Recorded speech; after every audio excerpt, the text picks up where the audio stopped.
It's time to get your morning started with the news you need to know. News update. This is what's trending with DJ and PK. Hashtag Utah Jazz. You know, everybody on this team is competitive and we want to win at the end of the day, so whatever it takes. And, you know, we trust in our ability and what we can do on the floor, on offense and defense. And, you know, we just trust the work and, you know, play with no fear. That's Keontae George on the need to be confident. I'm confident they can win tonight, PK. Here come the Brooklyn Nets with all 12 wins. What kind of a lineup will they roll out and ruin my confidence? Well, who's available? Who are they sitting? TBD. Didn't it come out yesterday? Our guy Jaeger Dielman set out last night. Yeah, he did. That's true. In Denver. They're playing back-to-back. They played well in that game. The Nuggets took control at the end there. So, watered-down Nuggets team. But, I thought I saw that some guys were out, man. So, it's fitty-fitty. There it is. Toss-up Central, eh? What are you, Canadian? Toss-up Central. Eh? Eh? Eh? The heck?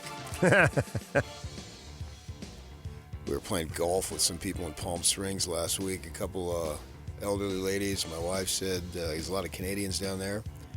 She said, and this is a true story, and I'm just going to point this out, and that's all I'm going to say. And she said, "Are you from Canada?" She said, "I wish." Where are you from? Minnesota.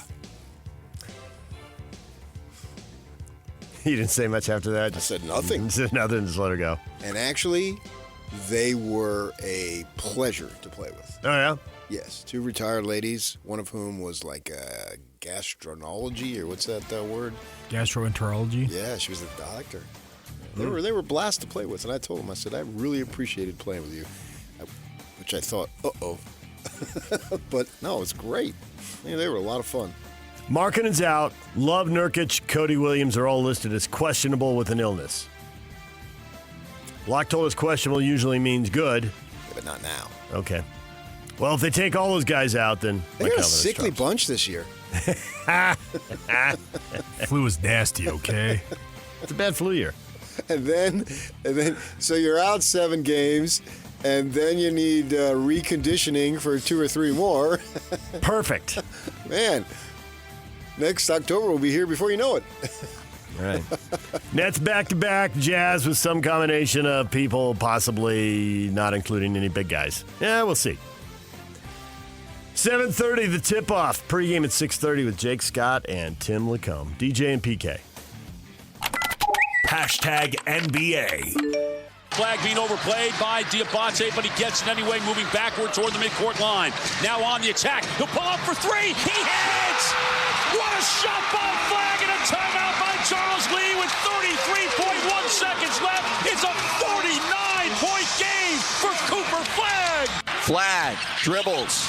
Step back. Back behind the arc he goes. 7 on the shot clock. Throws to Christie. Passes tipped. James saves it to Knueppel. Knueppel inside. Goes up with a lay, and he's fouled. He's fouled. He's fouled with 4.1 left to go. Flagg dribbles inside. Pulls up. Deep 2. No! And the Hornets win it. 123-121 in an exceptional showdown between the 2 leaders in the Rookie of the Year race. What a game. Cooper Flagg, 49 points, 10 rebounds.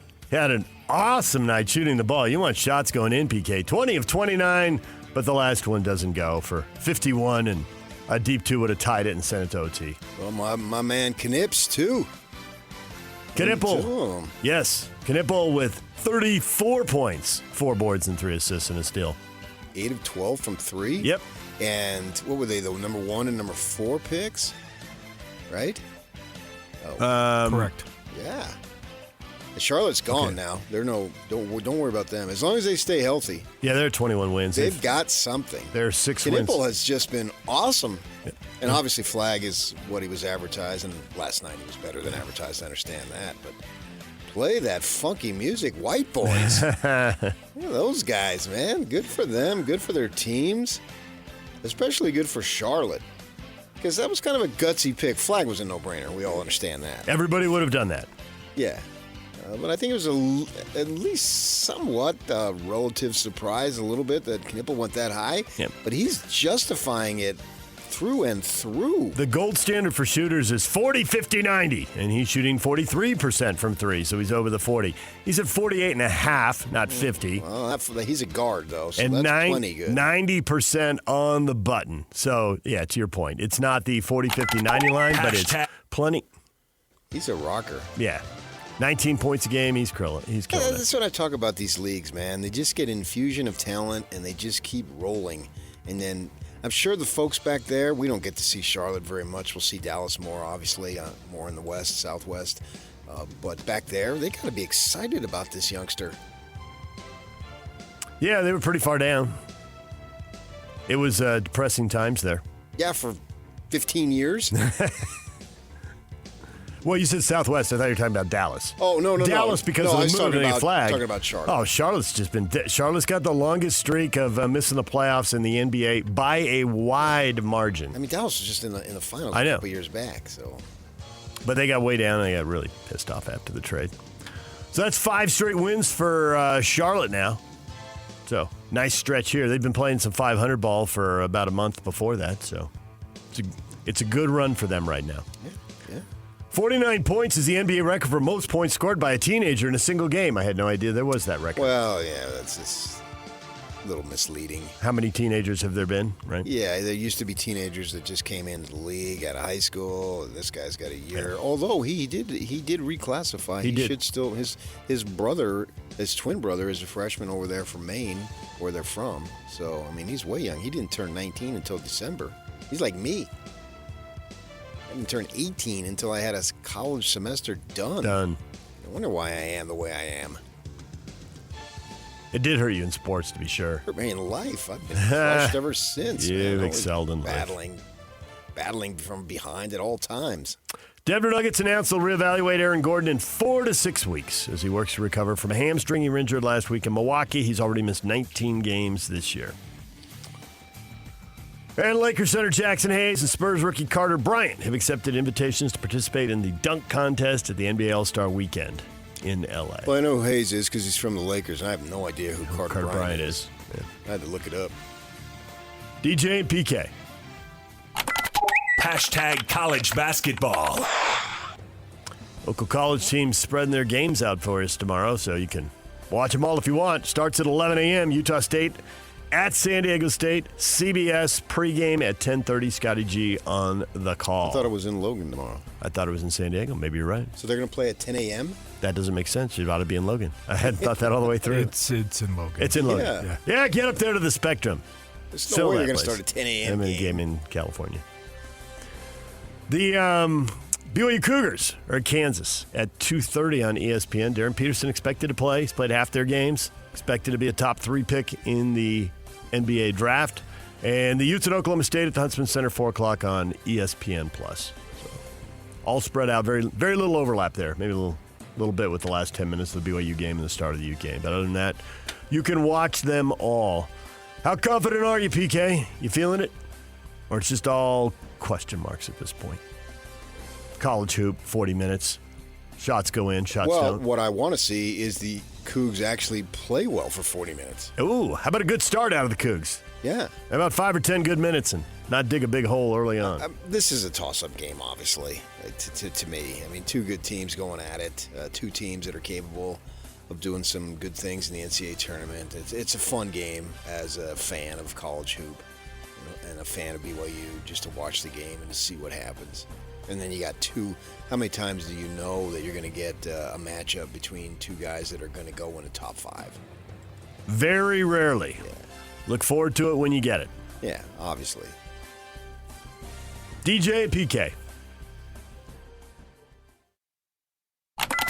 Hashtag NFL. Fast and violent, man. Play in and play out. We're going to play with speed. We're going to play confident. We're going to have some swag. Talk a little. But I want them to show who they are, playing and play out. And like I said, the one thing that you'll notice is the speed at which we play and the violence at which we do it. That's the Titans' new coach, Robert Salah there, former Jets blah. coach. Yeah, I know, right? I'll say the same thing. I don't know, man. This franchise has sucked for a while. We sucked last year. That's why I got the job. We'll just see what we can do. I'd like him to come out and say, well, I already coached for the 32nd best organization in the NFL, and we'll see with the Titans. This might be number 31 right here. Yeah, these people fired Vrabel. They'll fire me. But you got to be macho in this sport. And it worked for Campbell when he took over the Lions. And so why not follow it? I'm a tough guy. That type of thing. It's football, man's sport, blah, and blah, blah. He's coming from the defensive side of the ball, so. Yeah, our hands are going to be in the dirt. We're putting hat on hat. I mean, we're going to be so physical. We're going to play the game the way you like. I mean, we're going to do some things. Yeah, family on 3. Packers quarterback coach Sean Mannion is going to the Eagles to become their new offensive coordinator. Played 9 years in the NFL. He's been an assistant in Green Bay for 2 years.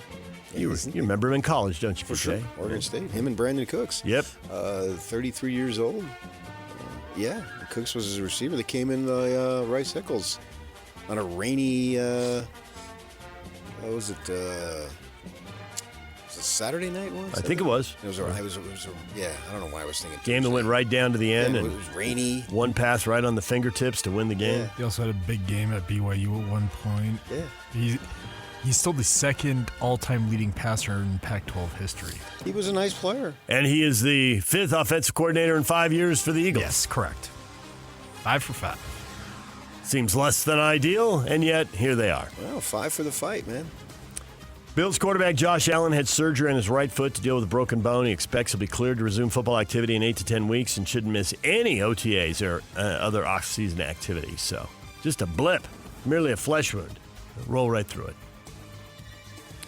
Seahawks quarterback Sam Darnold, Patriots quarterback Drake May nursing injuries ahead of the Super Bowl. Both their head coaches expressed confidence they'll be as healthy as possible next week and get shot up before the game if necessary. Left that part out. Don't say the quiet part. DJ and PK. Hashtag college football. He's not done yet. Gary Patterson is back as the USC Trojans defensive coordinator. So, Patterson, going to turn things around there? That defense has struggled. You watched a lot of his TCU teams. They played defense. I liked him as a coach, man. Yeah. He was very good as a coach. So let's see what he can do as a coordinator. He's older now.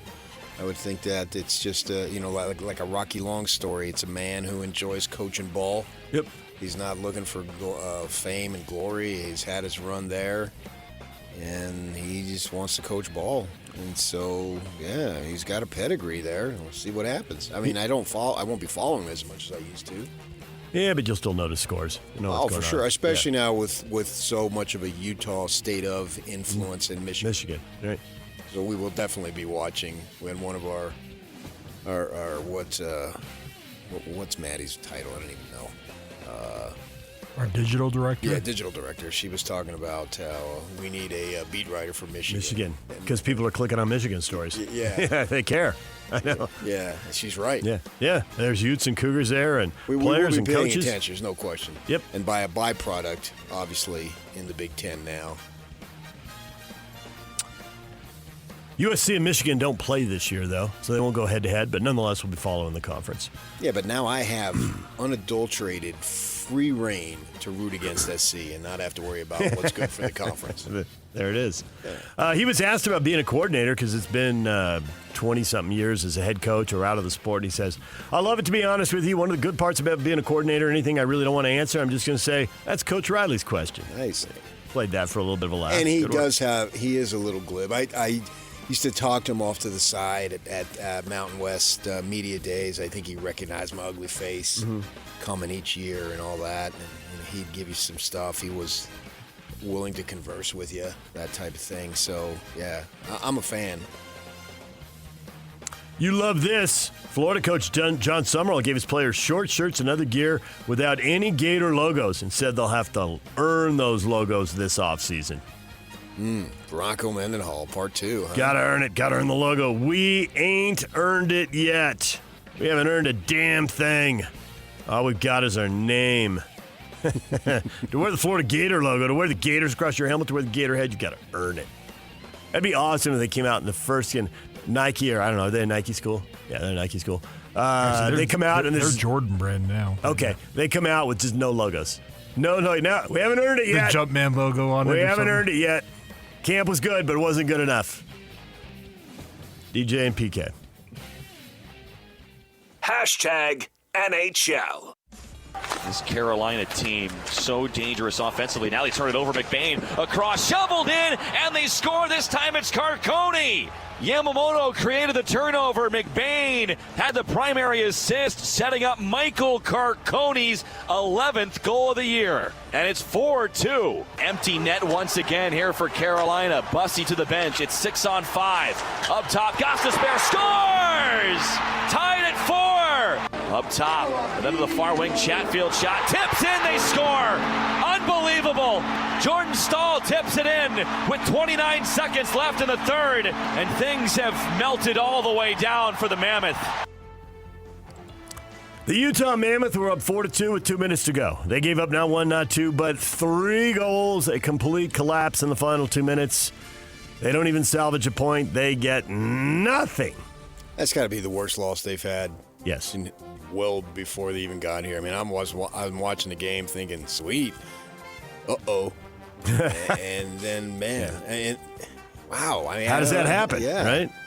2 goals in 58 minutes, and then you give up 3 in the last 2. And then in the second period, they got tied up, and then I think it was like 19, 20 seconds later, they scored. They scored, yeah. And then there were quick Carcone scores, you're thinking, okay. Yeah. And then you start, at least for me, if you got a 2-goal lead, my eyes seem to just go more to the clock than it is the ice, thinking, okay, time and score, how much damage can they do? But then when they scored, there was still plenty of time to get the tying goal, and then you're thinking, okay, OT, and then no, not even that. Stunning. I get it. That was a total meltdown. Wow, but game of hockey takes away from Yamamoto's 2 goals. Yep. And, he's second best athlete in the state of Utah out of Spokane, as you know, behind the anti-vaxxer. And a loss. Stunning. That's a kick in the pants. The second story, the second paragraph of the game story. What, there's game stories, PK? What are you reading? AP? Yeah, it's AP. Carolina became the first NHL team in more than 30 years and only the third ever to come from 2 goals down in the last 2 minutes to win in regulation. Dallas Stars in 95 and the Montreal Maroons in 1932, who don't even exist anymore. Oh, yeah, Gordie Howe rolled over. All right. Mammoth, not a lot of time to feel sorry for themselves after that. Got to bounce right back. They got the Dallas Stars tomorrow night at the Delta Center. Puck drop set for 7 o'clock. Got to finish off these last 3 home games before the break the right way. 3-week break. So we'll see if there's... Send the Olympians out on the right note? Send the Olympians out. Dallas, Vancouver, and Detroit at home. Playing every other day. And then it's Saturday, Monday, Wednesday here at home, and then a 3-week break for the Olympics. Yeah, I think I'm going to take off, get some sun, come back refreshed. What is Trending is brought to you by Shamrock Plumbing. There's no job too big or too small. Get the personal touch with Shamrock Plumbing. Coming up, David Locke will be here at 8:30 this morning, radio voice of your Utah Jazz. Jared Calhoun, Utah State men's basketball coach, joins us at 9 to talk Aggies and Aztecs. And Pablo Mastrani, RSL head coach, at 9:35. New players coming in for RSL. He'll tell us about the new guys. DJ and PK, it's 97.5, the KSL Sports Zone.